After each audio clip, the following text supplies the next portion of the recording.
Welcome to Rise and Shine, your daily business tech boost with me, Charly Leetham.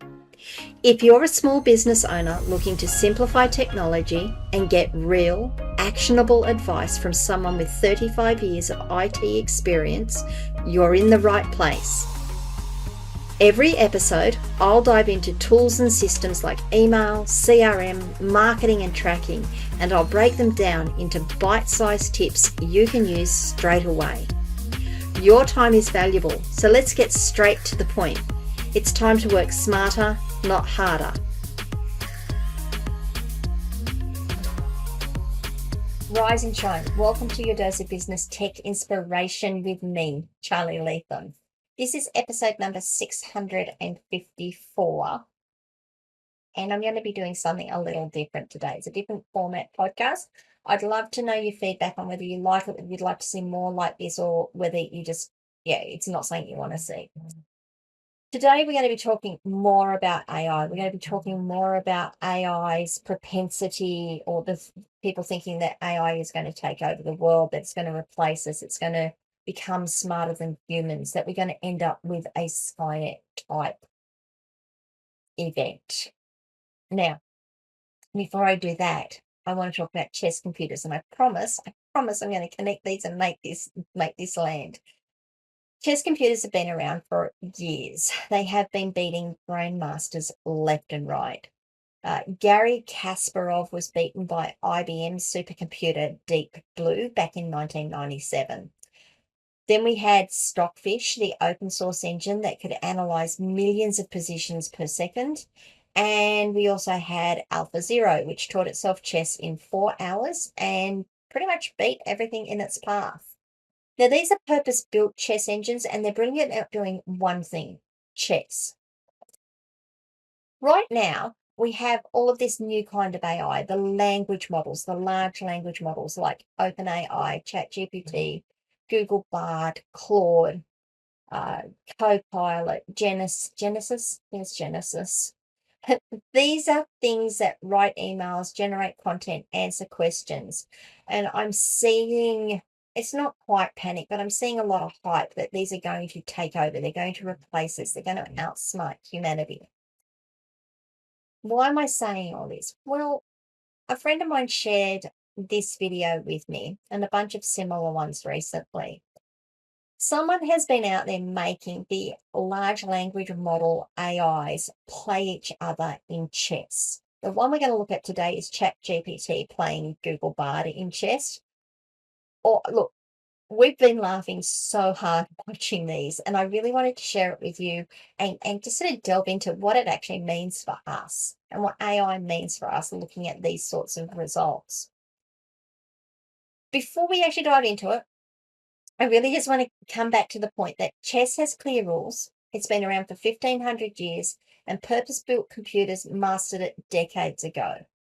Given that we know the rules, that we actually have models as to how these can work and how these can actually win games, surely language models such as OpenAI, ChatGPT, etc., if they are as smart as the hype suggests, this should be easy, right? Let's have a look at what really happened.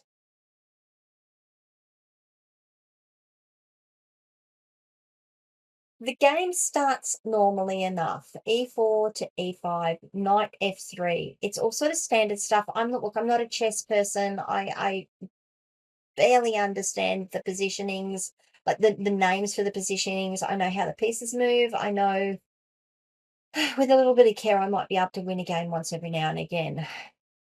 But in this clip, ChatGPT does something extraordinary. Here the shenanigans begin early as ChatGPT regrets playing e5 on move 1 and plays e6. All right, now for non-chess people, just in case it wasn't clear from that clip, pawns, the little pieces, can't move backwards on the board. They can only move forwards. Forwards and maybe sideways if they're taking a piece. It's not a strategy for a pawn to move back. It actually breaks the rules of chess and in physics. If you want to be purist about it, it breaks the rules of physics. No, it breaks the rules of chess. This is like your calculator deciding that 2 + 2 = 5 because, I don't know, it felt like it. All right, but it gets better from there. ChatGPT then leaves its knight, a really valuable piece, a really, really high value piece on the board, completely undefended for 7 moves. And Google doesn't take it. It's like neither AI notices there's a free piece just sitting there. All right, it's messed around a little bit too much in the opening, and it plays the move knight f6. Now, make no mistake, knight f6 is an atrocious move because it blunders the knight. But Google knows best, and Google knows that it's already made multiple moves with the pawns in the opening. It's better not to take the knight. It absolutely is the best move to take the knight. And instead of that, in this position, it plays short castle. So white has now castled the king. Excellent move. Getting the king out of the center. Knight takes e4 here would be a mistake because of the move queen d5, which would simultaneously create a battery there and hit the knight. And that is why in this position, ChatGPT plays d6. Now, all of this would make a lot of sense if the knight was not hanging. AI overlord, it doesn't develop, it doesn't do this, it doesn't take the knight. It plays bishop b3. That's a little bit of a lazy move. That's like you click the piece and, it's nothing changes in the position. But of course, ChatGPT could take the pawn on e5. Instead, also, I don't like ChatGPT's move, a6. I mean, really, are we just finding squares where no piece is standing in? So what we kind of just watched there is like hiring an employee who leaves, a $10,000 check just sitting on their desk for a week, or leaves an invoice that needs to go out because the client wants to pay it and says, yeah, I'll get to that eventually, whatever, and just leaves it and doesn't send out that invoice. That's kind of like what we just watched there. All right, so watch this next part carefully because yeah, it's I think it's quite hilarious. What Google did not see coming here was Black's response. In this position, Black, to defend against checkmate, eats their own horse with the move queen takes f6. That is crazy stuff. Well, it looks like they're eating their own pieces. Now, if this is the AI that is going to outthink humanity, I don't think we have a problem. It can't tell the difference between its own pieces and the opponent's. Look, I use AI in my business every day. It's great for drafts, for summaries, for repetitive tasks. For reasoning and strategy, I don't tend to use it that way. What we just saw is kind of what happens when you ask it to think. We're not done yet, though. Here's where it gets truly magical. Google would appear to be losing badly at this point, and it decides to do something rather creative. The magic card, Monster Reborn, and plays knight takes f6 check. Whoa! And when I asked where did that knight come from, what square was it standing on before it took on f6, Google told me d3. So it spawned the knight to d3, it hooked it up with black pendant, all right, and then it played knight takes f6. It actually spawned a piece. In this case, it spawned a knight. There was no knight. Google just hallucinated that chess piece into existence and claimed checkmate. When questioned, it confidently told the commentator, yes, it was there. It came from position D3, cell D3 on the board. We can see that there was nothing on D3 before Google put that piece on there. Google brought that piece into existence. For those of us that use AI to ask questions and try to do research and get information as to why something might be happening or how we could fix something up, this is exactly what AI does when we ask those questions. If it doesn't know the answer, it tends to make something up with complete confidence. It hallucinates the answer. That's the term that's being used now. It's hallucinating the answers. Is this something that you're going to trust to give you medical advice, legal advice, accounting advice, even run your business? Have a good think on that one. All right, look, we're not finished. We're getting there. We're nearly there. This is the ending. The ending is, yeah, it's something else. This absolute ridiculousness caused Google AI Bard to end the game. Meaning resign, right? No. In this position, Bard, that is a repetition of the position. The game is a draw. Wrong. Play a move. I apologize for the mistake, and it restarted. Google was 9 points ahead, completely winning, and it claimed a draw based on a rule that didn't apply. Then, when questioned, it rage quit the entire game. The AI apocalypse, stopped by a bishop move it didn't like.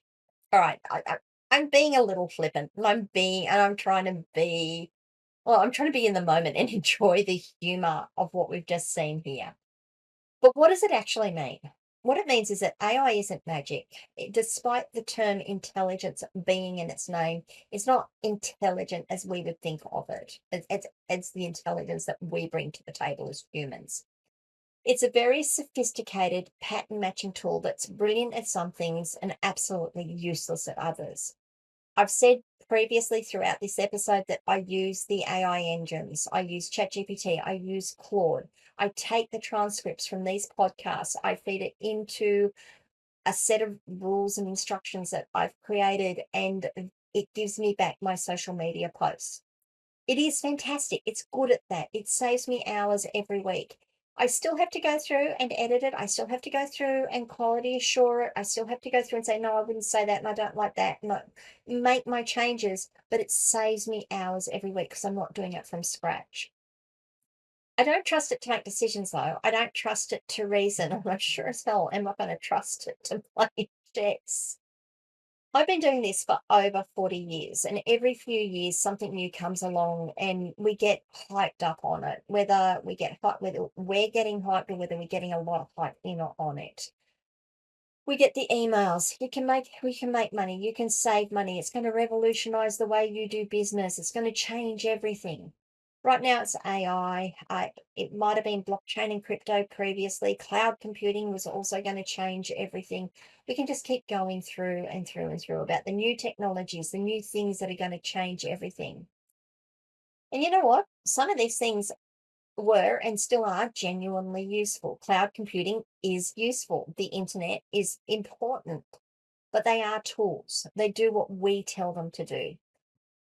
AI is pretty much the same. It's really good at certain tasks, content generation, data analysis, repetitive work, but it's not really thinking. It's not really reasoning. It's guessing based on patterns. It's guessing based on the information that is being fed into it. And if you understand that, if you use it for what it's actually good at instead of believing the hype, you are going to get some real value out of it. But if you're sitting around waiting for it to replace you or take over the world, I think you're going to be waiting a long time. And I think you're worrying about the wrong things at the moment. Should you use AI in your business? Absolutely. I do. I know lots of people who do. It can give you some huge productivity bonuses, productivity boosts. Should you really panic about the robot uprising? Not until Google Bard figures out how to play chess without cheating. Okay, guys, look, this is a long one. It was a slightly different one to what I normally do. I really hope you enjoyed that. I hope you enjoyed that video. I'm actually going to link the full video in the show notes for this, so you can go and watch it. There are that same creator also has a number of shorts up that I'd recommend you go and watch because he's funny. He's funny as to how he commentates it. I'd love to know your thoughts though. What do you think? Are we going to see an AI uprising? Are we going to see Skynet anytime soon? Do you feel that your job is going to be replaced, or can you actually make your job more valuable by bringing AI into what you use. I'd love to know your thoughts. I'd love to know where you're at with all of this. I'd also like to know your thoughts on the format of this video. Was this good? Did it work for you? Leave your comments wherever you are watching or listening to this video. If you would like a hand, if you are struggling with how do I use this, how would I streamline things, what could I do, even if you've just got tech problems you want to talk about, I offer a free 30-minute breakthrough session for every new client or every new person, one per person. You can come across to my website, askcharlyleetham.com. There's a button right at the top right-hand corner you can press to say book my free breakthrough session. I would love to have conversations with you about that. If this video was useful to you, please like the video, maybe share it with a friend who would get some amusement out of what we showed you today, or I've showed you today.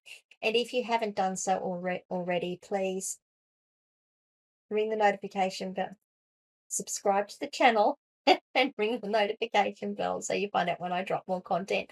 I'll be back the day after tomorrow with another piece of content like this or around my podcast. In the meantime, you guys have a great day. Bye.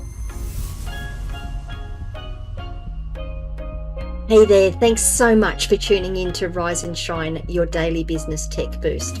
I hope today's episode gave you some actionable insights that will make your business tech work smarter for you. If you found value, be sure to subscribe, leave a review, and share it with other small business owners who could use a daily boost. For more tips, tools, and resources, visit www.askcharlyleetham.com. Until next time, keep rising, keep shining, and let's make tech simple together.